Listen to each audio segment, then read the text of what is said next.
মোবাইলের মতো মাঝে মধ্যে যদি নিজের জীবনটাকেও রিস্টার্ট মারা যেত, তাহলে বিশ্বাস করুন সেই 2020-র আগে ফিরে যেতাম। তখন জীবনের হিসেবগুলো এত কঠিন ছিল না। আর সবচেয়ে বড় আনন্দ ছিল টিফিনের ওই ঘন্টা। মা কি টিফিন বানিয়ে দিয়েছে সেই অপেক্ষা করতাম কখন টিফিনটা খুলবো।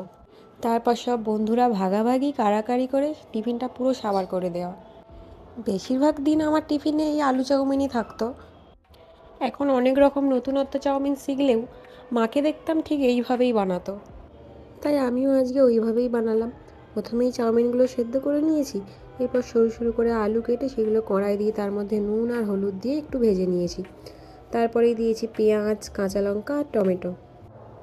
আলু দেওয়ার আগে অবশ্য ডিমটা ভেজে রেখে দিয়েছিলাম। এরপর টমেটো দিয়ে একটু নেড়ে নিয়ে ডিমগুলোও দিয়ে দিলাম। এবারে আগে থেকে সেদ্ধ করা চাউমিনগুলো দিয়ে দিলাম। তারপরে দিয়ে দেবো স্বাদ মতো নুন। আমি কিন্তু সেদ্ধ করার সময় কোনো রকম নুন ইউজ করিনি। এবার 5 থেকে 10 মিনিট ভালোভাবে নাড়াচাড়া করলেই রেডি আলু চাউমিন। আচ্ছা, তোমাদের টিফিন বক্সে কী থাকতো কমেন্ট করে জানিও কিন্তু। তোমাদেরও কি মনে পড়ে সেই আগের দিনগুলো?